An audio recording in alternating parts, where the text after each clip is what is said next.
అందుకని వెంకటేశ్వర స్వామి ఆరాధన వీరికి మంచి చేస్తుంది.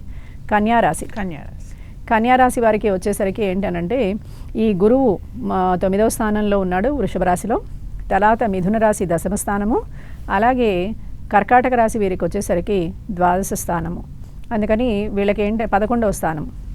అందుకని వీరికి ఏంటి అని అంటే కనుక గురువు అన్ని విధాలుగా చాలా బాగుంది. 9వ స్థానంలో సంచరించడం వల్ల వీళ్ళకి చాలా బాగుంది. స్థిరాస్తి లాభాలు ఇస్తాడు. తపోలాభము అంటే వీరు ఏదైనా జపము తపము పూజ ఇలాంటివన్నీ చేస్తే వృద్ధి చేస్తాడు.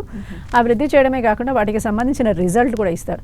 వీరికి స్త్రీతో సౌఖ్యం బాగుంటుంది, అంటే భార్యతోటి కానీ పిల్లలతో కానీ వీరి సౌఖ్యం బాగుంటుంది. కులాచార ప్రకారం చేసే వృత్తుల్లో రాణింపు ఉంటుంది.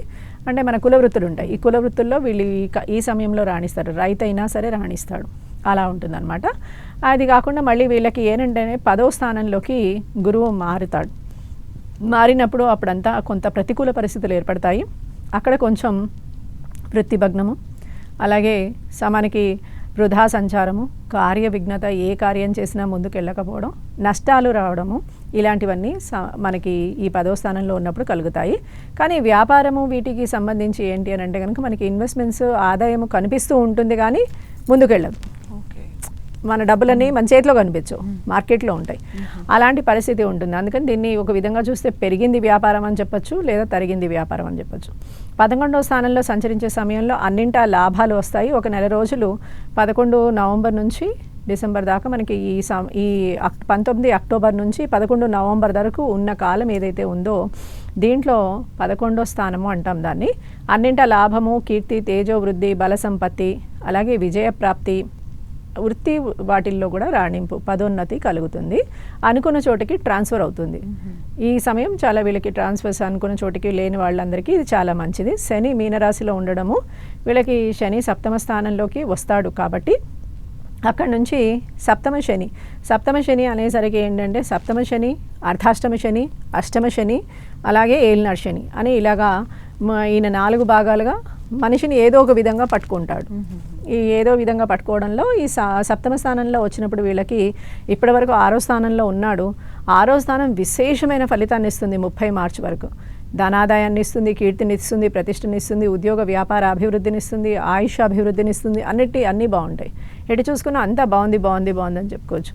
అదే కనుక ఇప్పుడు 7వ శనిలో వచ్చేసరికి ఫస్ట్ పబ్లిక్ రిలేషన్లో మొట్టమొదలు వచ్చేది ఫ్యామిలీ అంటే భార్య భర్త ఎవరైతే వాళ్ళు అయితే తన స్పౌస్ తోటి రిలేషన్ దెబ్బతినే అవకాశాలు ఎక్కువగా ఉంటాయి. చాలా మటుకు మనకి చూస్తూ ఉంటే కనుక ఈ సమయాల్లో ఎక్కువగా భార్యాభర్తల మధ్య అనూహ్యమైన సంఘటనలు జరగడం, వారిద్దరూ కొంచెం బాధపడడం, కొట్టుకోవడం ఇలాంటివన్నీ జరుగుతాయి. లేదా వారిద్దరికి ఎవరికో ఒకరికి అనారోగ్యం ఉండడం, కాళ్ళకి సంబంధించిన కీళ్ళకి సంబంధించిన వ్యాధులు రావడం, నరాలకి సంబంధించిన వ్యాధులు రావడం, ఇలాంటివన్నీ జరిగి నేత్ర సంబంధ వ్యాధులు కూడా వస్తాయి. వస్తునాశనము, బంధుమిత్రులతోటి వైరము ఉంటుంది, కుటుంబంలో వైరము నెలకొంటుంది. అందుకని 2.5 సంవత్సరాలే కాకుండా మళ్ళీ వచ్చే 2.5 సంవత్సరాలు అష్టమ శని కూడా ఉంటుంది. అందుకని ఈ కన్యారాశి వాళ్ళు వచ్చే 5 సంవత్సరాలు చాలా జాగ్రత్తగా ఉండాలని అర్థం. రాహు కుంభరాశి 6వ స్థానంలో సంచారము, తర్వాత 7వ స్థానానికి వస్తుంది. ఉదర నేత్ర సంబంధ వ్యాధులు, వస్తునాశనము, కుటుంబము, బంధుమిత్ర వైరము 6వ స్థానంలో సంచరించడం వల్ల చాలా బాగుంటుంది. మనం ఇందాక అనుకున్నాం కదా 3, 6, 10, 11 అని. అందువల్ల ఈయన ఏంటి అని అంటే పుణ్యకార్య నిర్వహణ, సత్కథా కాలక్షేపము, ధనధాన్య ప్రాప్తి, ఇష్టకార్య సిద్ధి, కీర్తి ప్రతిష్టలు ఇవన్నీ కలుగుతాయి. అందువల్ల రాహు ఒక విధంగా వీళ్ళకి చాలా బాగున్నాడు. రాహు బాగున్నాడు అని అంటే మనకి కేతువు కొంచెం వక్రాన్ని చూపిస్తాడు అని అర్థము. కేతు 1వ స్థానంలో సంచరించడం వల్ల భార్యాపుత్రులకు, బంధువులకు నష్టం. ప్రస్తుతం 1వ స్థానంలోనే ఉన్నాడు కాబట్టి వీళ్ళందరికీ కొంత నష్టము, ప్రమాదము, తేజోక్షీణత, అనారోగ్యము, మనస్సు శాంతి లేకపోవడం. కన్యారాశి వాళ్ళకి గత సంవత్సరంన్నర నుంచి ఏదో ఒక విషయంలో చికాకు చింతే ఉంటుంది. అయితే ఇప్పుడు వీళ్ళకి 12వ స్థానానికి ఎప్పుడైతే ప్రవేశిస్తాడో అప్పుడు ధన వ్యయము, ఎక్కడైనా రోడ్ యాక్సిడెంట్స్ అయ్యే అవకాశం ఉంటుంది కాబట్టి లాంగ్ ట్రావెల్స్ చేయకూడదు వీళ్ళు. విచారము, వ్యయ ప్రయాసలు, శ్రమలు కలుగుతాయి.